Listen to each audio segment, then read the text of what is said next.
Hello everyone. In this presentation, rules pertaining to relevancy of confessions contained in sections 27 to 30 will be explained. Section 27 deals with discovery of a fact as a result of confession made by the accused in police custody. Section 27 starts with the expression provided, which means that it is a proviso or an exception. This proviso is an exception to three preceding sections dealing with confessions, namely sections 24, 25, and 26. According to section 24, a confession made on account of inducement, threat, or promise is irrelevant. Under section 25, a confession made to a police officer shall not be proved against a person accused of an offense. Under section 26, no confession made by an accused while he is in police custody shall be proved as against him unless it is made in the immediate presence of a magistrate.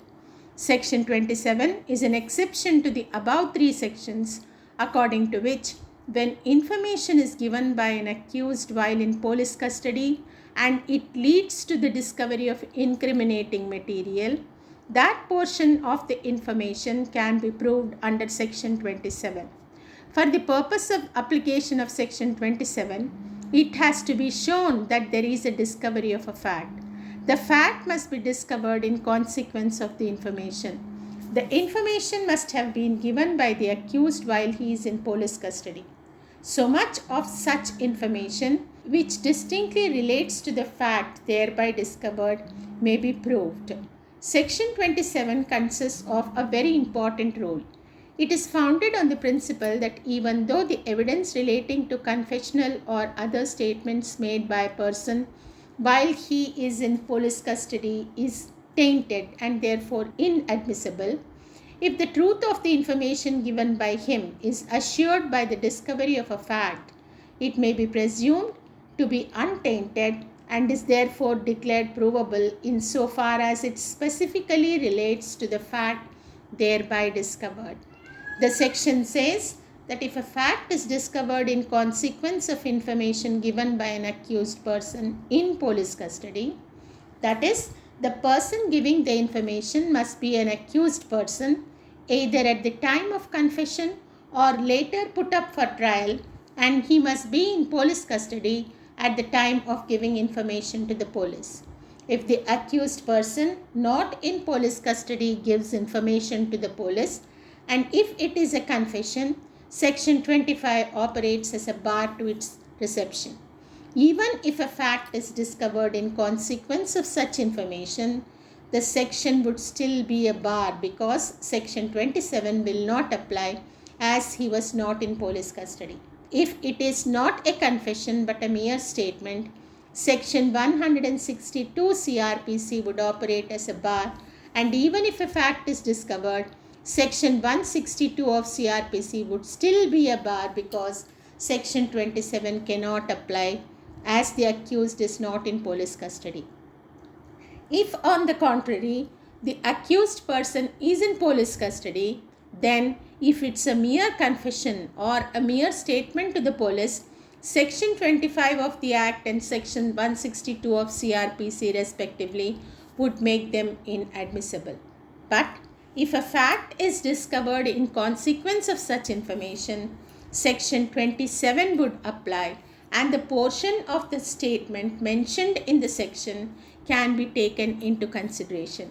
If a law makes an unreasonable classification, the law would be void as being opposed to Article 14 of the Constitution, which prohibits discrimination. But reasonable classification would not be a discrimination. The principle of admitting evidence of statements made by a person giving information leading to discovery of facts which may be used in evidence against him is manifestly reasonable. Now, what is the scope of the clause? So much of such information as relates distinctly to the fact thereby discovered. Section 27 provides an exception to the prohibition imposed by the preceding sections and enables certain statements made by a person in police custody to be proved.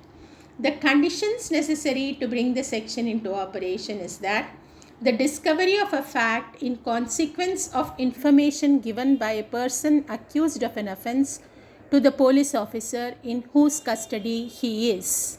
The fact discovered embraces the place from which the object is produced and the knowledge of the accused as to this, and the information given must relate distinctly to this fact.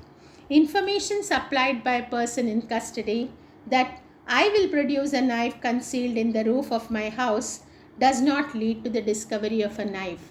It leads to the discovery of the fact that a knife is concealed in the house of the informant to his knowledge, and if the knife is proved to have been used in the commission of the offense, the fact discovered is relevant.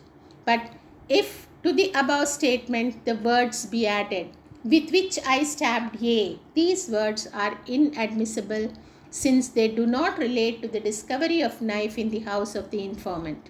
It is important that the information should lead to the recovery. If the police already knew about the material object in a particular place, the section has no application. Similarly, if there are more than one accused and all of them give information, it would be relevant only against the first informant because as a result of it, the police would know about the material object. If the investigating officer is not able to say who gave him the information first, the recovery cannot be used against any of the accused. If a person commits a crime and goes to the police and gives information about it, it may contain a confession, a production of a weapon, and some other information. The confession cannot be proved against him when he is later charged with the offense because of Section 25. But the rest of the statement could be proved against him as conduct under Section 8. If a person who has committed an offense is arrested by the police and while in police custody he gives information to the police, it may consist of the same items, namely a confession, production of a weapon, and some other information. But none of these facts can be proved against him because of Section 162 CRPC, since it is a statement to the police during investigation. It is to get over this inadmissibility that Section 27 has been introduced into the Evidence Act to make the recovery and the statement relating distinctly to it admissible, and Section 27 is made an exception to Section 162. Pulukuri Kotaya versus Emperor explained what is meant by fact discovered.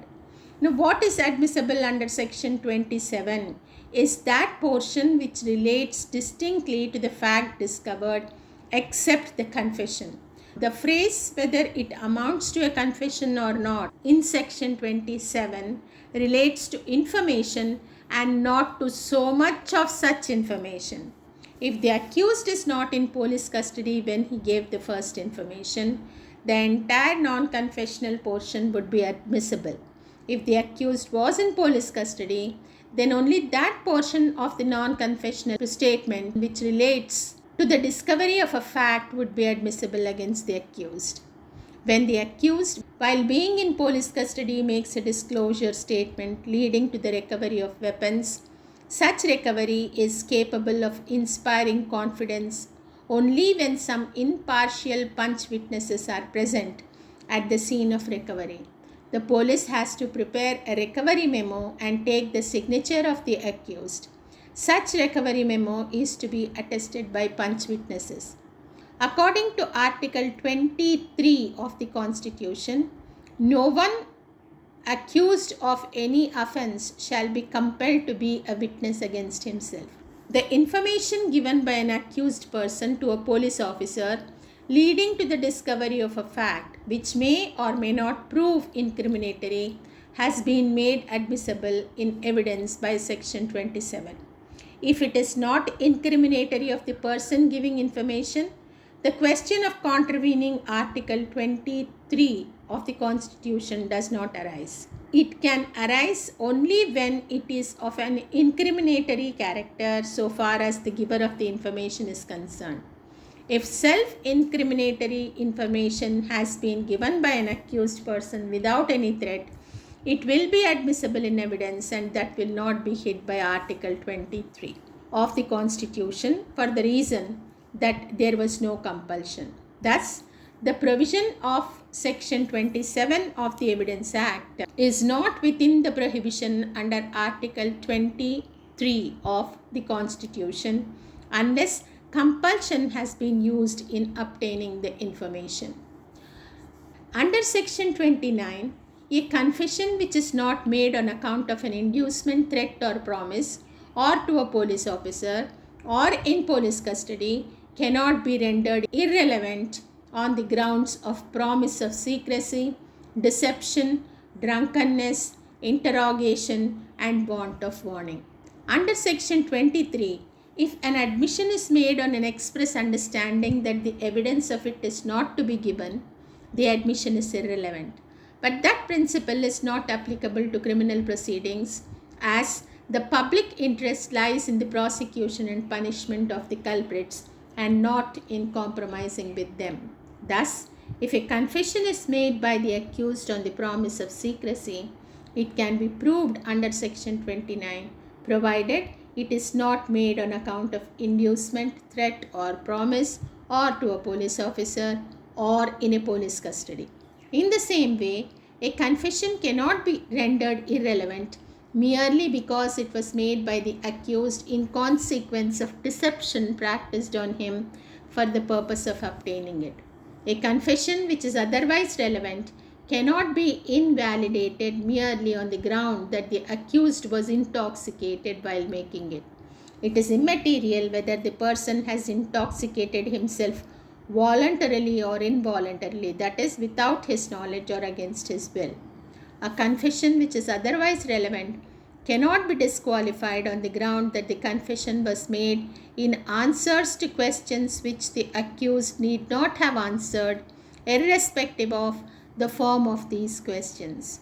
A confession which is otherwise relevant cannot be rendered inadmissible on the ground that the accused was not warned before he made the confession, that he was not bound to make such a confession, and that the evidence of it might be given against him.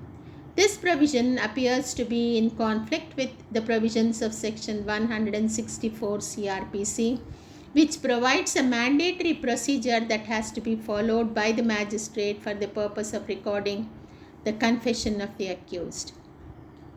The question then arises whether Section 164, providing a mandatory obligation of serving a warning by the magistrate, overrides Section 29 of the Evidence Act. The Supreme Court held that the failure on the part of the magistrate to comply with the provisions of Section 164 CRPC while recording the confession would not render the confession inadmissible, because the relevancy and admissibility of evidence has to be determined in accordance with the provisions of the Evidence Act. The Supreme Court also observed that Section 29 of the Evidence Act expressly provides that a confession which is otherwise relevant will not become irrelevant merely because the accused was not warned that he was not bound to make it and the evidence of it might be given against him.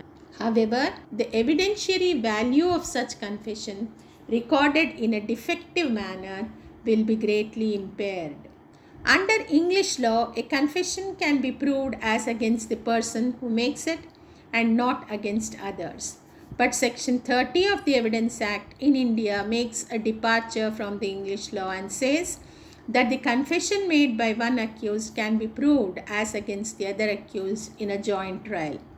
The basis for this rule is that when a person makes a confession, he implicates himself along with others in the commission of the crime, and the fact of self-implication affords some sort of guarantee for the truth of the information, though it is a weak guarantee. For the application of Section 30, there must be a joint trial of two or more persons. That joint trial must be permissible under the law. The joint trial must be for the same offense. A confession is made by one of such persons who are being tried jointly for the same offense. Such a confession affects the maker as well as such persons who are being tried jointly for the same offense. such a confession is proved in the court. The court may take into consideration such confession against the maker thereof, as well as against such persons who are being jointly tried for the same offense. The joint trial contemplated by the section must be for the same offense, that is, the same section of the penal law, including, by reason of the explanation, an attempt to commit or abetment of the offense, and the trial must be in accordance with the provisions of the Criminal Procedure Code dealing with joint trials. The confession of the accused who died could be taken into consideration against the co-accused if all the conditions laid down in section 30 of the Act are satisfied. So far as a retracted confession is concerned, although it is admissible against a co-accused by virtue of section 30 of the Evidence Act, as a matter of prudence and practice, a court will not ordinarily act upon it to convict a co-accused without corroboration. Confession of an accused, especially when it is self-exculpatory, cannot be used against a co-accused when the confessing accused was not facing any trial. A confession by an accused can be used against a co-accused under section 30 of the Act only as corroborative evidence and not as substantive evidence.